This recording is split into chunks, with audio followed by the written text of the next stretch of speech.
Oh, I love it. Oh, man. That's so cool. It's just so cool. I never would have believed it. Never thought about it. Wow. FlemDog Science with me, Caleb Fleming. Subscribe, like, comment, and hit that bell. Hey, my little science lovers. Today we're going to do the simplest but the coolest little experiment, okay? And I don't just mean that because it's endothermic. We're going to take salt, 37 grams, and the amount doesn't matter a ton. I'm just telling you in case you want to try to reproduce my same results here. But 37 grams of salt, just a good chunk of salt, and 100 milliliters of water. I'm going to mix them together, and I'm going to measure the temperature of what goes on here. I'll be using Celsius. And I just had no idea. I always took for granted what was taking place, and it's so fundamental to what's going on in life and chemistry. I just enjoy whenever I dissolve something now, thinking about this. So hopefully it's something that makes you enjoy dissolving stuff in water quite a bit more too. But add to my thoughts in the comments because I'm not a master of this. I've thought about it a little bit, but I know there's a lot of things that there's still holes. There are questions I ask myself when I'm going through. So if you add your thoughts, maybe you can help me too. And I'd love to hear some of the things that need to be added. Couple background notes. Salt is held together by ionic bonds, okay? Salt is held together by ionic bonds.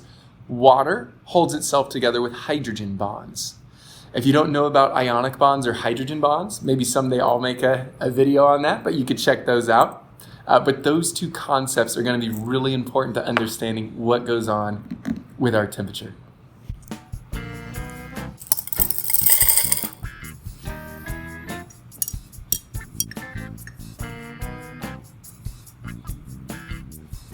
Can you see that starting temperature? What are we at? It's very important we get as close as we can. To me, it looks like about 18.5 degrees Celsius. 18.5 degrees Celsius. Let's mix the water and the salt now.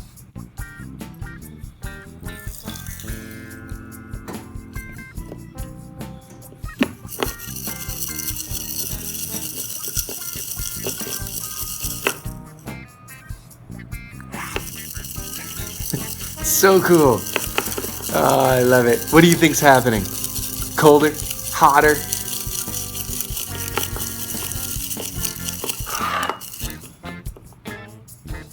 Oh man, that's so cool. It's just so cool. I never would have believed it. Never thought about it. Wow. Can you see that? So just after mixing for a few seconds, we're at about 17 degrees. 17 degrees. Started out 18.5, now we're at 17.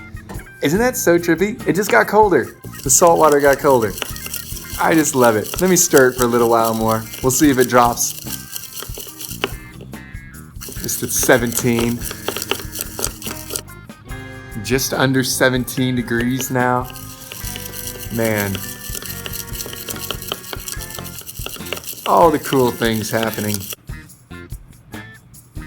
Yeah, it looks like 17 is about cold as we're gonna get. So it dropped 1.5 degrees, right? 18.5 minus 17. Yeah, 1.5. Dropped 1.5 degrees Celsius. Okay, so let's explain it now. And if there's anything I missed that you know about or you think of, you gotta let me know. Deal? Let's do it.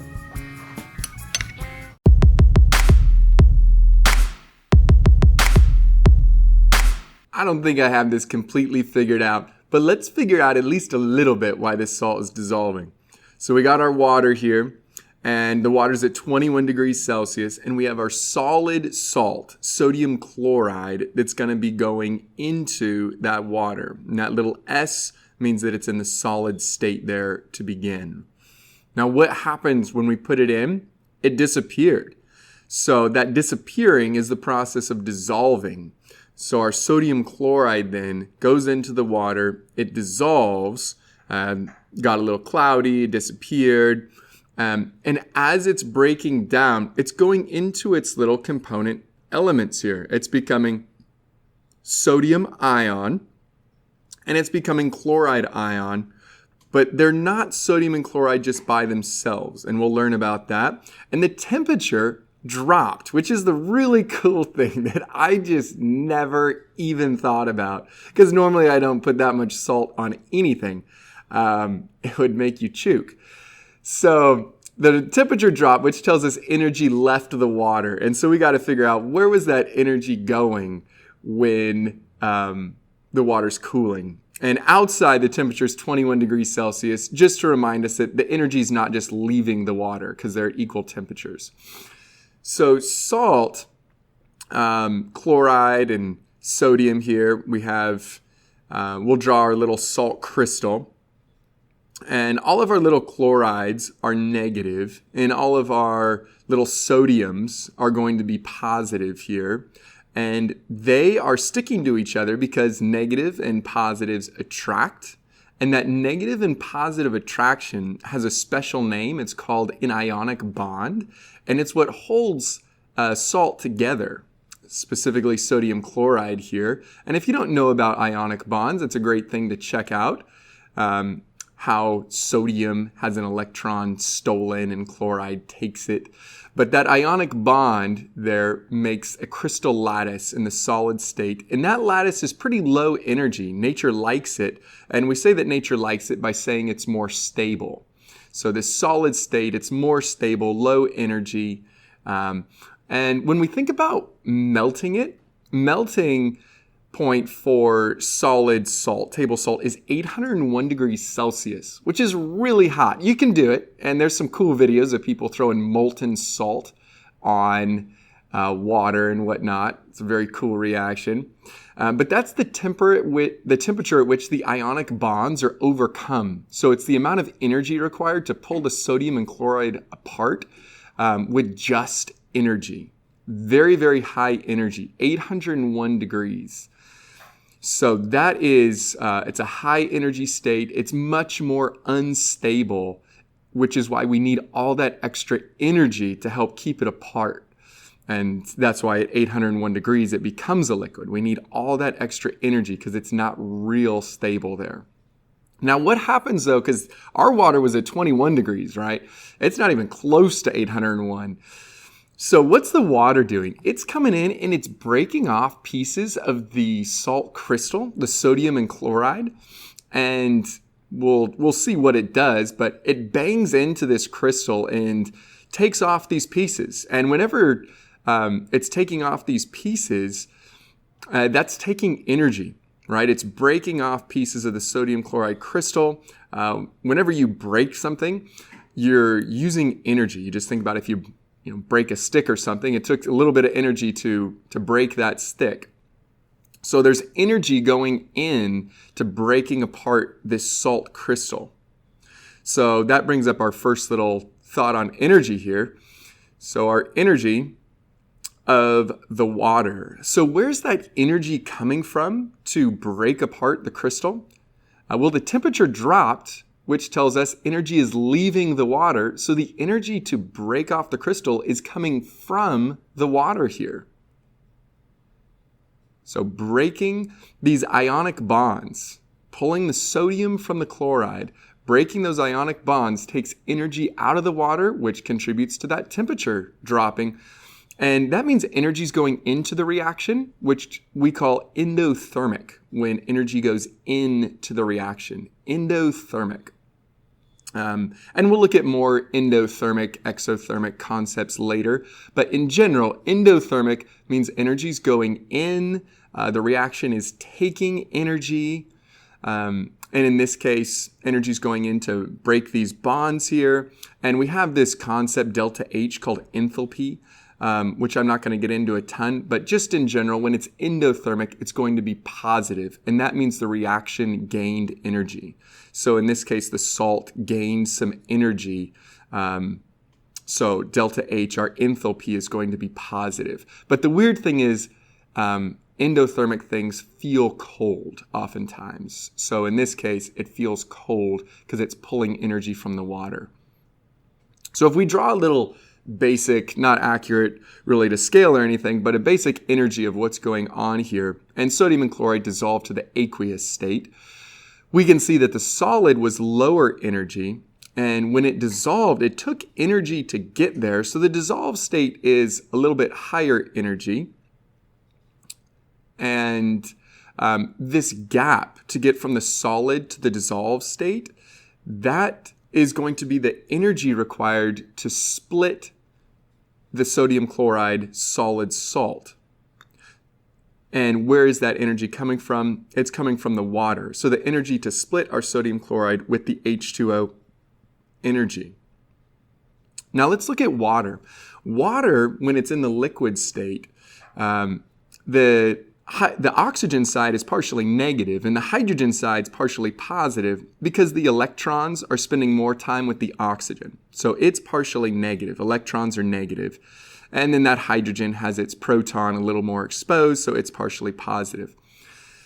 So if you have a few waters here, they orient themselves. So the partially positives are going to stick to the partially negatives. And that's going to form a special type of bond called a hydrogen bond that we'll see.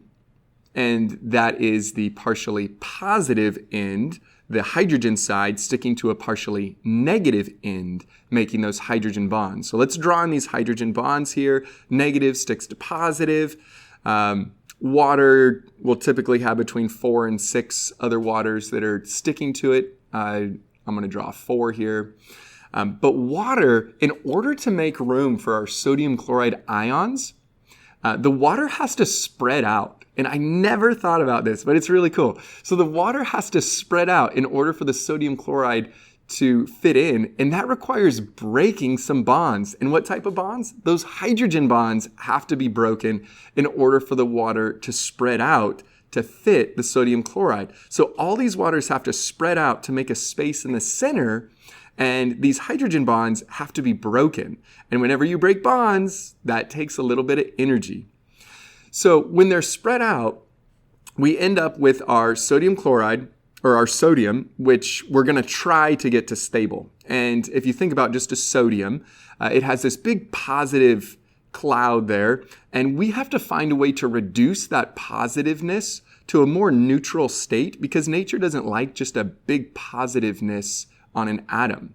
So we have to reduce that positiveness to make it more stable and sort of neutralize it. And the way that we're going to do that, or nature will do that, is with water. It's going to surround the sodium ion that's positive with the negative end of the water. Positive and negatives attract. And this is cool. The oxygen that has more electrons on the oxygen side, it's going to pump some of those negatives, some of those electrons. And a lot of times you'll hear that in terms of electron density. So it's going to pump negatives into that positiveness and thereby sort of neutralize the positiveness. It's going to make the positiveness less positive and back towards neutral. So all these oxygens are pumping in electron density. And what's that do? It works to reduce the positiveness and make the sodium ion more stable. So now it's more like a neutral sodium, even though it's not like neutral. Nature thinks of it a little bit more neutral once that oxygen of the water has surrounded it. So chloride has the same issue going on, except it has sort of this negative cloud that we have to stabilize. So instead of pumping in negatives, we're going to put the hydrogen end, which has that proton exposed. It's partially positive. So all those partially positives there are surrounding the chloride. And we can't really move the protons, but we can move electrons away from the chloride. So we can kind of pump electron density into those hydrogens. And that's going to work to reduce the chloride as the electrons from the chloride are pumped into the hydrogen side of the water. So the electron density from the chloride moves into the partially positive side of the water. And that's going to work to stabilize and make this chloride seem more neutral. So it doesn't have this big negative positive cloud. So the negative positive cloud goes in, it's more stable. Now, This is step 2 where the water spreads out, and that took energy. And that energy, again, where did it come from to spread out the water? It comes from the water. So that's also working to cool the water. It's endothermic. And let's draw just a couple of these waters that have surrounded our sodium and chloride that are aqueous now. Again, that AQ is aqueous. And when they become surrounded, the sodium and chloride, nature likes that. It becomes more stable, and so energy is released now. They become more stable. When something becomes more stable, we can have that little bit of energy release. Sometimes it's more energy, sometimes it's less. But energy is released when things become more stable. So once sodium and chloride get surrounded by our water, and we have these cool little hydration shells, they're called hydration shells. Another, that's in a larger category of a solvation shell, but these are just hydration shells here. And that is step 3. That's where we see that little drop in energy, that energy being released.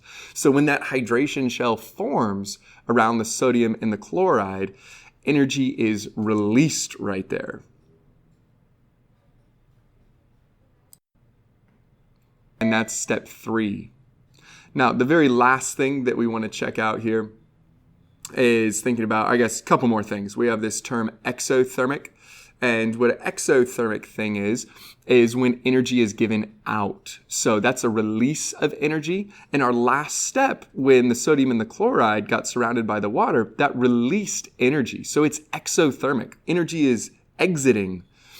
Let me just cover that. 21 degrees Celsius on the outside. And when we think about enthalpy, that term, it's negative. Energy is going out. So it gave energy away, so it's a negative there. And this feels hot. Exothermic things feel hot. You can think about like fire or something, exothermic reaction. Endothermic things feel cold. So to kind of summarize all of this now, when you add steps 1 and 2 together, those are the cooling steps. Those were the endothermic steps. Delta H was positive. Step 3 was the warming step, or exothermic step, where the sodium and the chloride got surrounded. But overall, this thing got colder. It cooled. So steps 1 and 2 had to be greater than step 3 combined. So overall, this is going to be an endothermic process.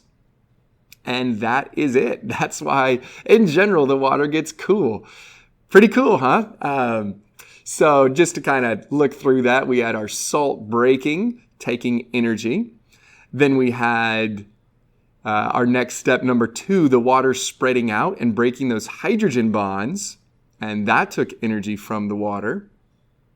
And all that was to dissolve. Then the sodium and the chloride got stabilized. And that released energy in step 3. That was our exothermic step right there. But steps 1 and 2 were greater than step 3, and so overall it cooled. Overall it's endothermic.